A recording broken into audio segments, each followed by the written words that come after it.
अब हम बात करेंगे कॉस्ट अकाउंटिंग के 2018 के अनसॉल्व पेपर के बारे में।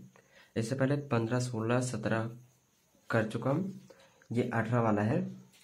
तो स्टार्ट करते हैं। Section A, very short answer type question. Attempt all parts of this question, give answer of each parts in about 50 word. 50 word में इस पार्ट में जो है प्रत्येक को करना है। तो पहला है, what do you understand by classification of cost. Classification of cost से आप क्या समझते हैं? बेसिकली ये टाइप्स पूछा है कि कॉस्ट कितने तरीके से हो सकते हैं, ये पूछ रखा है। कॉस्ट वो होती है जो जब सेल करने से पहले किसी प्रोडक्ट पे जितना खर्चा आता है, उसको रॉ मटेरियल लाने में, उसको बनाने में, उसको बनवाने में, टू जेड जितना खर्चा आता है उसको कॉस्ट बोलते हैं। अब क्लासिफिकेशन ऑफ कॉस्ट के कुछ टाइप्स लिख रखे हैं मैंने, जैसे direct cost, indirect cost, fixed cost, variable cost, controllable cost, uncontrollable cost and और कुछ टाइप्स है, relevant and irrelevant cost, shut down cost या संक कॉस्ट, प्रोडक्ट कॉस्ट या पीरियड कॉस्ट। ये सब इसको एक्सप्लेन करने की जरूरत है नहीं, क्योंकि 2 नंबर का क्वेश्चन है तो इतना काफी है इसके लिए। आगे बढ़ते हैं। ये हो गया। दूसरा क्वेश्चन है, distance between fixed cost and variable cost. तो फिक्स्ड कॉस्ट और वेरिएबल कॉस्ट में हमको डिफरेंस बताना है। डिफरेंस बताना है किस किस में? फिक्स्ड एंड वेरिएबल कॉस्ट में। ओके, तो फिक्स्ड एंड वेरिएबल कॉस्ट में तो पहला डिफरेंस होगा फिक्स्ड कॉस्ट में, fixed cost do not change with change in quantity of output. मतलब फिक्स्ड कॉस्ट जो आउटपुट होता है ये चेंज नहीं होता है, उसके साथ प्रोडक्शन के साथ ये चेंज नहीं होता है। कितना भी प्रोडक्शन हो, ये फिर जितनी कॉस्ट है उतनी ही आएगी। And variable cost change with quantity of output. और जो वेरिएबल कॉस्ट होता है वो प्रोडक्शन के साथ रिलेट करता है। वो प्रोडक्शन घटेगा तो वो घटेगा, वो बढ़ेगा तो वो बढ़ेगा। आगे, fixed cost remains the same whether output is 0 और मैक्सिमम। फिक्स्ड कॉस्ट सेम रहेगा हमेशा, चाहे आपका आउटपुट जो प्रोडक्शन है वो 0 हो, चाहे एकदम उच्च स्तर पे हो, एकदम मैक्सिमम हो, वो ऑलवेज फिक्स्ड रहेगा। And variable cost are 0 when output is 0. These cost increases when output increase and decreases when with output decrease। मतलब ये जब हमारा प्रोडक्शन घटेगा, एकदम 0 पे रहेगा, तब तो ये 0 पे रहेंगे। लेकिन जैसे ही प्रोडक्शन थोड़ा सा बढ़ा, इंक्रीज हुआ, तो उसके साथ ये इंक्रीज हो गई, या डिक्रीज हुआ तो उसके साथ ये डिक्रीज होंगे। Variable cost and fixed cost के कुछ एग्जांपल हैं लिख रखे हैं, जैसे पहले rent, wages of permanent staff, licence fees, cost of plant and machinery, ये सब फिक्स्ड कॉस्ट में आते हैं। आपको स्टाफ को, जो परमानेंट स्टाफ है उनको सैलरी पे करनी ही पड़ेगी, चाहे आपका प्रोडक्शन, आपका आउटपुट कितना भी आया हो। आगे इसमें भी कुछ एग्जांपल्स है, जैसे cost of raw material, wages of casual labours, expenses on electricity. ये कुछ होते हैं जो हमारे वेरिएबल होते हैं, जैसे कॉस्ट ऑफ रॉ मटेरियल, जितना हम कच्चा माल लाएंगे उतना ही प्रोडक्शन करेंगे। तो ये थे कुछ। अब नेक्स्ट देखते हैं। नेक्स्ट क्वेश्चन है, what is mean by ideal and over time. Ideal time and over time से हम क्या समझते हैं? It is the time for which the employer pays to the worker but does not get any output in return। मतलब ऐसा समय जिसके लिए एम्प्लॉयर अपने एम्प्लॉय को पे तो करता है, अपने वर्कर को पे तो करता है, लेकिन उसके लिए कुछ आउटपुट नहीं मिलता उसको। जैसे जब एम्प्लॉयज का लंच का टाइम होता है, तो एक 30 मिनट या किसी भी कंपनी में 30 मिनट या 1 आवर का ब्रेक होता है। तो वो ब्रेक होता है, उसके लिए भी बॉस जो होता है वो पे करता है, लेकिन उस ब्रेक के टाइम में उसको कुछ आउटपुट नहीं मिल रहा होता, उसका काम नहीं हो रहा है, तो वो होता है आइडियल टाइम। फिजूल का खर्ची हो रहा है, लेकिन करना पड़ेगा। अब हम देखते हैं ओवर टाइम क्या है। Over time, when workers work beyond the working hours, that is over time. मतलब जब वर्कर जो होते हैं वो, जो उनका टाइम पीरियड फिक्स होता है, जिससे किसी भी कंपनी में किसी का टाइम पीरियड फिक्स है 8 घंटे काम करना है, तो जब वो 8 घंटे से एक्स्ट्रा काम करेंगे, मान लीजिए आज 4 घंटे काम करते हैं एक्स्ट्रा, तो जब वो 4 घंटे एक्स्ट्रा काम करेंगे तो that is called over time. वो अपने जो उनका वर्किंग आवर्स है उसके बियॉन्ड काम कर रहे हैं, उसके बाहर काम कर रहे हैं, दैट इज ओवर टाइम। आगे बढ़ते हैं। आगे है what do you understand by indirect expenses. Indirect expenses क्या होते हैं? Indirect expenses, expenses which are not directly expenses. वो एक्सपेंसेस, वो खर्चे जो डायरेक्ट एक्सपेंसेस, जो डायरेक्ट खर्चे नहीं होते, डायरेक्ट एक्सपेंसेस नहीं होते। Expenses which are not affecting directly of production, मतलब ये ऐसे खर्चे जो डायरेक्ट प्रोडक्शन को इफेक्ट नहीं करते, इनका प्रभाव डायरेक्ट प्रोडक्शन पर नहीं पड़ता। जैसे कौन कौन से एग्जाम्पल का है कुछ, जैसे सैलरी, रेंट, बैड डेब्ट, एडवर्टाइजमेंट, कमीशन, सेल्स एक्सपेंसेस, ये सब कुछ ऐसे खर्चे हैं जिनका डायरेक्टली तो प्रभाव नहीं पड़ता। तो ये हो गया इनडायरेक्ट एक्सपेंसेस। आगे बढ़ते हैं हम, आगे बढ़ते हैं, अगला क्वेश्चन करते हैं। What is overhead? ओवरहेड क्या है? Overheads means amount of expenses by any name which is not covered in prime cost. Overhead मतलब ऐसे खर्चे जिसको कवर नहीं किया गया है प्राइम कॉस्ट में। मतलब जो हम निकालते हैं प्राइम कॉस्ट, इस प्राइम कॉस्ट कैसे निकलता है? Material consume plus direct expenses, direct wages, ये सब जो होते हैं उसको ऐड करके हम प्राइम कॉस्ट निकालते हैं। ये बोल रहा है कि प्राइम कॉस्ट में हमको नहीं कवर किया जाता। तो ये ऐसे खर्चे होते हैं, ये किसी भी नाम से आ सकते हैं। ये क्या नहीं होते? It is not direct material, not direct labour और डायरेक्ट एक्सपेंसेस। ये ना ये डायरेक्ट मटेरियल होते हैं, ना ये डायरेक्ट लेबर होते हैं और ना ये डायरेक्ट एक्सपेंसेस होते हैं। इसके अलावा जो होता है उसे ओवरहेड बोलते हैं। आगे ओवरहेड हो गया है। And what is job costing? Job costing क्या है? Job costing, in this method job is carried out according to customer specification. मतलब जब किसी हम स्पेसिफिक कस्टमर के लिए अपनी जॉब को प्रोवाइड कराते हैं, मतलब कोई भी एक पर्टिकुलर पर्सन है उसके लिए हम एक स्पेसिफिकली काम करते हैं, तो that is called job costing. आगे बढ़ते हैं हम। What is mean by certified work? Certified work से हम क्या समझते हैं? तो certified work, it is represents work done during the period and also certified by architecture. मतलब ये बताता है कि कितना काम हुआ है और आर्किटेक्चर वाला ये सर्टिफाइड भी होता है। ये जो 2 मार्क्स वाले क्वेश्चन आ रहे हैं सब, ये लगभग सारे सेम हैं। 2015 में, 16 में, 17 में एंड नाउ 18 में, ये सब लगभग सेम है। एक आध क्वेश्चन इधर उधर से अलग आ रहा है, बाकी 2 मार्क्स वाले यही 10 क्वेश्चन अगर पढ़ के चले जाए तो लगभग हम 8-9 तो कर ही लेंगे। इतना तो आया है, अभी तो एक भी नहीं चेंज हुआ। तो सर्टिफाइड वर्क की बात कर रहे थे हम।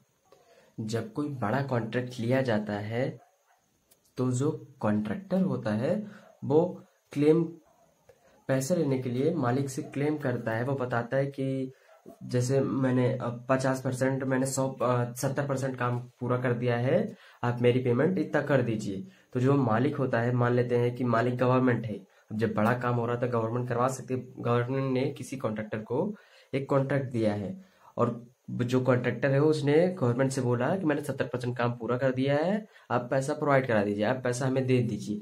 तो जो गवर्नमेंट होगी वो एक आर्किटेक्चर अपॉइंट करेगी, वो जाएगा साइट पे, वो निरीक्षण करेगा कि जो कॉन्ट्रैक्टर बोल रहा है ये सही बोल रहा है कि नहीं, 70% काम हुआ है कि नहीं। तो जो वो आर्किटेक्चर होगा तो वो अपनी बुक में, अपनी एक रिपोर्ट में वो लिखेगा कितना काम पूरा हुआ है। वो 70% बोल रहा है, उसने लिख दिया नहीं ये 50% काम यहाँ पे पूरा हो रखा है, तो उसमें वो अपने रिपोर्ट में लिख के चला जाएगा कि 50% वर्क सर्टिफाइड है, मतलब 50% वर्क एग्जैक्टली हुआ है। तब जब गवर्नमेंट पैसा देगी उसको 50% के अकॉर्डिंग पैसा देगी, कितना काम किया है अभी इतना पैसा मिलेगा। तो दैट इज सर्टिफाइड वर्क, जो सर्टिफाइड है। आगे बढ़ते हैं। What is economic order quantity? Economic Order Quantity Analysis (EOQ). EOQ will be the quantity where the total ordering and carrying cost will be at minimum level.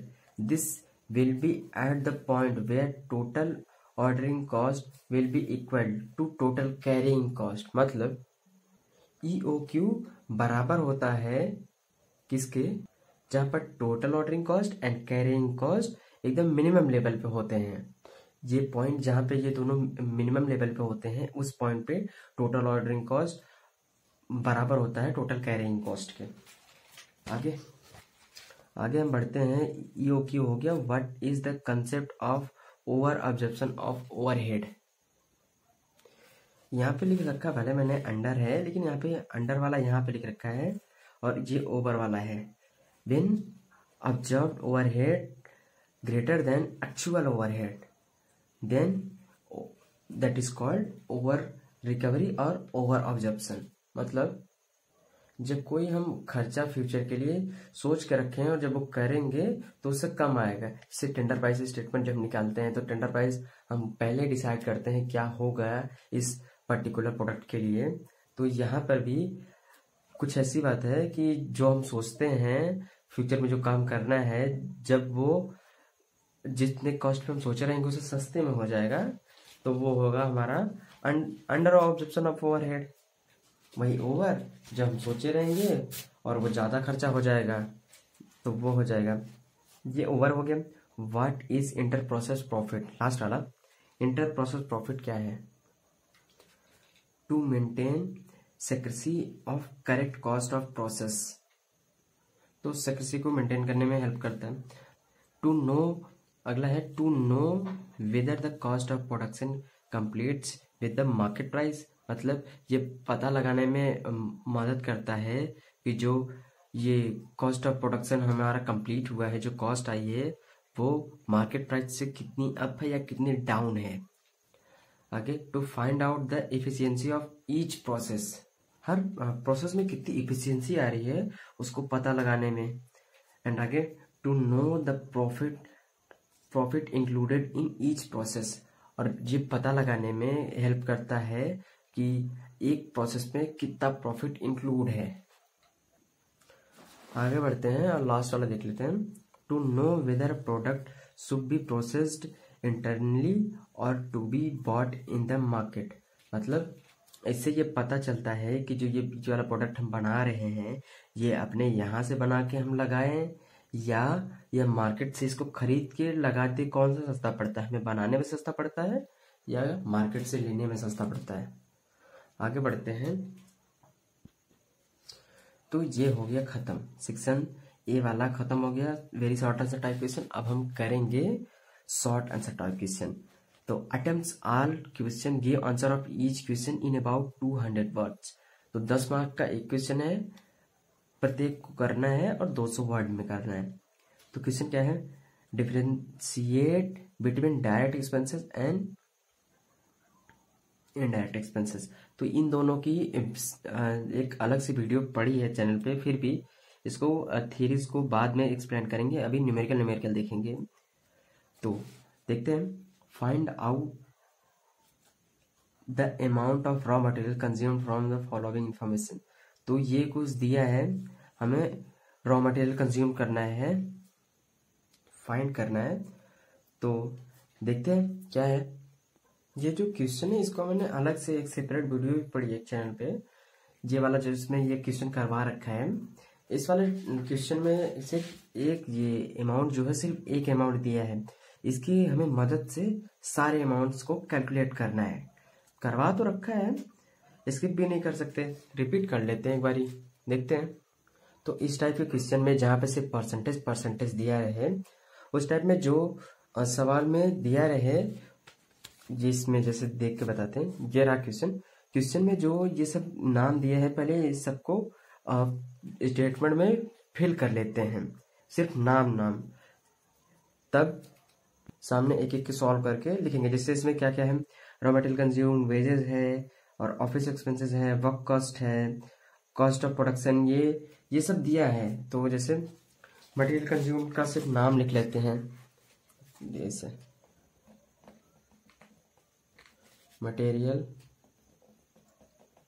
Consume. हमारे पास cost of production दिया है, cost of production मतलब last में आएगा, ये cost of production यहाँ पे लिख लेते हैं। कॉस्ट ऑफ प्रोडक्शन 50,000, सिर्फ यही एक अमाउंट दे रखा है cost of production. Material consume का नाम है एंड वेजेस का नाम है, यहाँ पे material consume and direct wages भी दिया है। इसके बाद इसके रिगार्डिंग कोई और दिया है, इधर नहीं दिया है, यहाँ पे बंद हो जाएगा, प्राइम कॉस्ट आ जाएगा। इसके आगे से फिर आएगा, इसके आगे से दिया है work on cost. Work on cost को हम फैक्ट्री कॉस्ट भी बोलते हैं। वर्क ऑन कॉस्ट मतलब फैक्ट्री कॉस्ट एंड इधर ऑफिस ऑन कॉस्ट मतलब ऑफिस ओवरहेड। तो factory overhead and office overhead दोनों दिया है। तो प्राइम कॉस्ट के बाद आएगा हमारा फैक्ट्री ओवरहेड। तो लिखते हैं यहाँ पे फैक्ट्री ओवरहेड, या इसे बोल सकते हैं हम वर्क ऑन कॉस्ट। आगे उसके बाद क्या दिया था, ऑफिस ओवरहेड। तो फैक्ट्री ऑन कॉस्ट के बाद हमारा क्या आएगा, वर्क कॉस्ट आएगा। इसके बाद तब हमारा आता है ऑफिस ओवरहेड।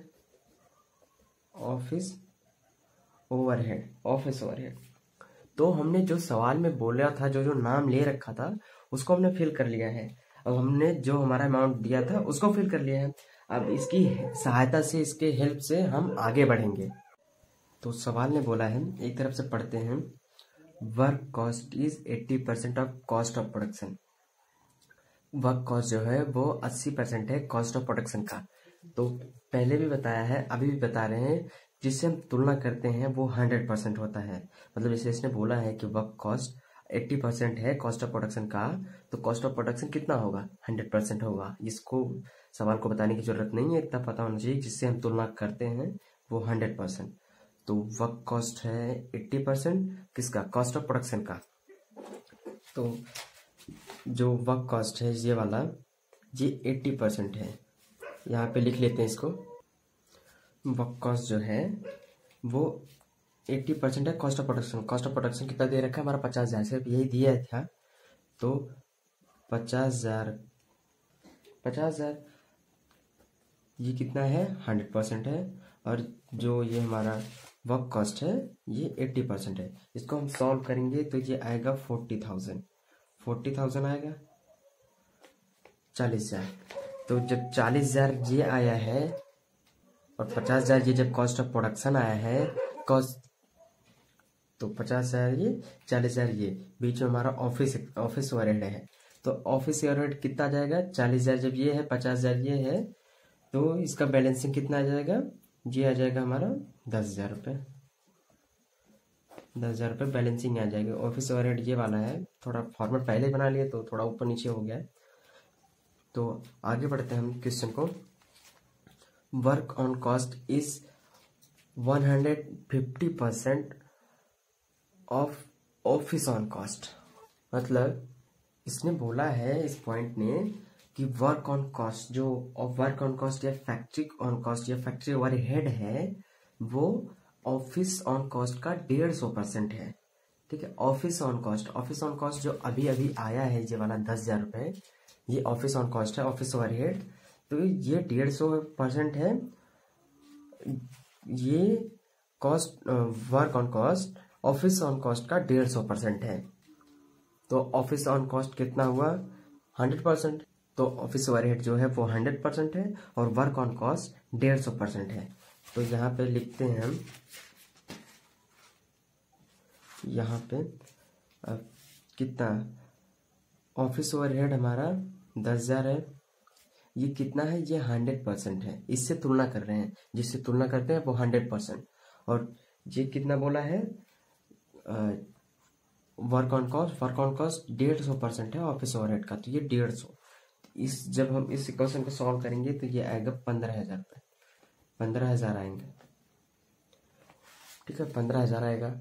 अब आगे दिया है लास्ट वाला point, wages is 25% of raw material consumed. तो ये जो वेजेस है ये 25% है रॉ मटेरियल कंज्यूम का। अभी तो हमें प्राइम कॉस्ट निकाला, तो प्राइम कॉस्ट बोला नहीं, तो प्राइम कॉस्ट कैसे निकलेगा। ये जो वर्क कॉस्ट है, वर्क कॉस्ट में से 15,000 लेस होगा। क्यों लेस होगा, क्योंकि हम जब बस ऊपर से आते थे, जैसे ऊपर से आते थे तो ये वाला प्लस में होता था, ये सब प्लस में होते थे। जैसे अब जब प्राइम कॉस्ट में निकालनी होती थी तो मटेरियल कंज्यूम को डायरेक्ट वेजेस को जोड़ के तब प्राइम कॉस्ट निकालते थे। जब सीधा चलते थे तब सीधा यही है, लेकिन अभी हम ऊपर से आ रहे हैं, तो ऊपर से आ रहे हैं तो ये इसमें से लेस होगा, तो वर्क कॉस्ट में से ये 15,000 लेस होगा, क्योंकि हम उल्टा आ रहे हैं ना, ये वाला इधर जब आ रहे हैं तो ये माइनस लेस होगा, ऊपर जा रहे हैं, तो 40,000 में से 15,000 घटाएंगे, कितना आएगा हमारा 25,000 आएगा। 25,000 आएगा, ये कितना है 25,000, ये बैलेंसिंग वाला 25,000 रुपये आएगा। ये हमारा प्राइम कॉस्ट आ गया है।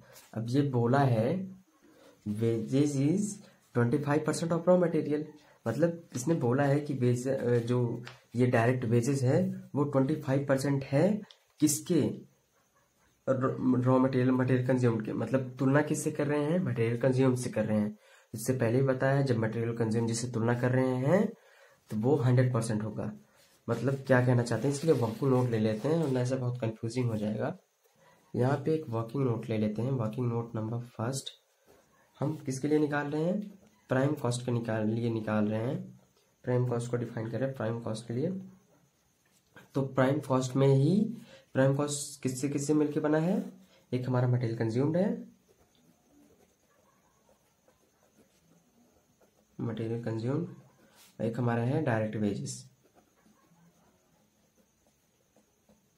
Direct wages. इसने बोला है कि मैं 25% हूँ, इसने बोला है कि मैं 25% हूँ, किसका, मटेरियल कंज्यूम्ड का। मटेरियल कंज्यूम कितना होगा 100%। सवाल ने बोला है यहाँ पे wages is 25% of raw material, मतलब वेजेस 25% है रॉ मटेरियल के, तो जिसे तुलना करते हैं वो 100%, ये तो बताया है। तो जो प्राइम कॉस्ट ही ये दोनों है, ये दोनों इनका दोनों का ऐड ही प्राइम कॉस्ट है, तो ये 125 तो ये तो 125% हो गया, मतलब जो ये प्राइम कॉस्ट उन्होंने निकाला है ये तो 125% है।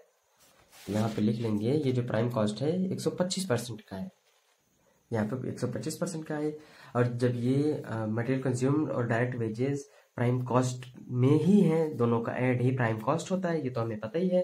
तो जब 125% प्राइम कॉस्ट है तो 100% मटेरियल कंज्यूम्ड है, इसमें बताया ये 100%, 125% कितना है प्राइम कॉस्ट, प्राइम कॉस्ट 125% है। यहाँ पे लिख लेते हैं, वर्किंग नोट में ही है, फर्स्ट में ही 25,000 रुपये, 25,000 रुपये प्राइम कॉस्ट है, 125% है, ये कितना है 125%। जब ये 125% है 100% कितना होगा, 100% हमारा होगा 20,000, ओके 100% 20,000 होगा। एंड ये तो मटेरियल कंज्यूम के लिए हो गया है। और फिर से निकालते हैं हम डायरेक्ट वेजेस के लिए, तो 25,000 रुपये ये कितने हैं 125% है, ये डायरेक्ट वेजेस कितना है 25% है, 25% है, इसमें इसका पार्टिसिपेशन कितना है 25% ही है, तो ये आएगा 5,000 रुपये, ओके ये 5,000 रुपये आएंगे इसके, जो हम सॉल्व करेंगे इक्वेशन को। तो हमारा आ गया material consume and direct wages, material consume 20,000, direct wages 5,000, material consume 20,000, direct wages 5,000। हमने कर दिया सवाल सॉल्व। तो इस टाइप के क्वेश्चन में जहाँ पे सिर्फ मैं पहले परसेंटेज दिया है, एक आध अमाउंट तो दिया होगा, तो उस अमाउंट की सहायता से, अब जैसे हम सीधे आते थे तो पूरा स्ट्रक्चर ही चेंज हो गया, हम उल्टा गए, उल्टा जोड़ते थे तो घटाए, ये सब थोड़ा नोटिस करना पड़ेगा। आगे बढ़ते हैं हम, explain the main objects of material control, इसको हम थियरी पोर्शन में देखेंगे। अभी हमें अथवा में एक करना, चाहे न्यूमेरिकल करो चाहे थियरी करो, तो अभी तो हम थियरी कर रहे हैं, थियरी पे न्यूमेरिकल पे फोकस कर रहे हैं, न्यूमेरिकल करते हैं। थर्ड वाला है the account of A factory so the following information, तो अकाउंट है फैक्ट्री का, उसके लिए कुछ इन्फॉर्मेशन प्रोवाइड की गई है। तो मटेरियल कंज्यूम इतना दिया है, डायरेक्ट वेजेस इतना है, क्या पूछा है percentage of factory overhead with direct wages, okay, and percentage of office overhead with factory cost. तो हमने इतना सब देखने के बाद मालूम तो पड़ ही जाता है कि स्टेटमेंट ऑफ कॉस्ट बनाना है, मटेरियल कंज्यूम दिया है, डायरेक्ट वेजेस दिया है, तो समझ आ जाना चाहिए कि स्टेटमेंट ऑफ कॉस्ट बनाना है। और यहाँ पे मैंने बना लिया है ये, अब ये मैंने स्टेटमेंट बना लिया है, अब इसमें फिल करेंगे, जो जो बोला है उसको एक तरफ से पढ़ेंगे। तो मटेरियल कंज्यूम दिया है 40,000, मटेरियल कंज्यूम सबसे पहले क्या आता है, मटेरियल कंज्यूम्ड 40,000, एंड फिर डायरेक्ट वेजेस डायरेक्ट वेजेस कितना दिया है भैया, डायरेक्ट वेजेस दिया है 20,000 रुपये, 20,000 रुपये डायरेक्ट वेजेस। उसके बाद फैक्ट्री ऑफिस यहाँ पे ये खर्चे समाप्त, हमारा आएगा प्राइम कॉस्ट। प्राइम कॉस्ट कितना आएगा 60,000। ओके 60,000 हमारा आ गया प्राइम कॉस्ट के, 60,000 आया है। अब हम फैक्ट्री में चलेंगे। फैक्ट्री ओवरहेड कितना दिया है, फैक्ट्री ओवरहेड 16,000 रुपये दिया है। Factory overhead 16,000 and factory overhead, factory के रिगार्डिंग कोई और खर्चा नहीं दिया है, फैक्ट्री के रिगार्डिंग सिर्फ एक खर्चा है तो 16,000। इसके बाद हमारा वर्क कॉस्ट आ जाएगा, प्राइम कॉस्ट के बाद वर्क कॉस्ट आता है। वर्क कॉस्ट कितना आएगा 76,000 आ जाएगा, 76,000। इसके बाद हम चलेंगे ऑफिस ओवरहेड में, office and administration overhead. Office and administration overhead कितना दिया है, ऑफिस ओवरहेड दिया है 11,400, 11,400। तो ऑफिस ओवरहेड 11,400 हमारा ऑफिस ओवरहेड दिया है। तो और कोई खर्चा आई थिंक तो नहीं दिया है, और कोई खर्चा नहीं दिया है। तो और जहाँ पे खर्चे समाप्त हो जाएंगे, यहाँ पे कॉस्ट ऑफ प्रोडक्शन हमारा आ गया 87,400, जहाँ पे खर्चे समाप्त वहाँ पे टोटल कॉस्ट। अब कुछ परसेंटेज पूछा था, परसेंटेज निकाल देते हैं हम। पहला क्या पूछा था, पहला पूछा था percentage of factory overhead with wages. तो फैक्ट्री ओवरहेड पूछा है किसके रिगार्डिंग, वेजेस के रिगार्डिंग। तो पहला हम वर्किंग नोट टाइप का ले लेते हैं, ऐसे ये लिख के। अब निकालते हैं हमें percentage of factory overhead with wages दिया है, डायरेक्ट वेजेस है सवाल में, डायरेक्ट वेजेस। तो परसेंटेज ऑफ डायरेक्ट वेजेस निकालते हैं। ये कैसे निकलता है, पहले ही बताया है कि जो पहले लिखा रहे उसको ऊपर, उसके बाद जो नीचे लिखा रहे उसको नीचे इंटू 100। जैसे फैक्ट्री ओवरहेड को ऊपर कर देंगे, नीचे डायरेक्ट वेजेस इंटू 100। तो फैक्ट्री ओवरहेड कितना है हमारा 16,000 रुपये। हाँ 16,000 रुपये फैक्ट्री ओवरहेड है, 16,000 रुपये फैक्ट्री ओवरहेड है। एंड डायरेक्ट वेजेस हमारे हैं 20,000 डायरेक्ट वेजेस है इंटू 100। जब करेंगे तो ये आएगा 80%। ओके एंड बी वाला भी दिया था कुछ, percentage of office overhead with factory cost, percentage of office overhead with factory cost. तो फैक्ट्री कॉस्ट से रिलेट कर रहा है ये, परसेंटेज ऑफ ऑफिस ओवरहेड, देख लेते हैं। हाँ percentage of office overhead with factory cost, उसमें वर्क कॉस्ट, फैक्ट्री कॉस्ट या वर्क कॉस्ट।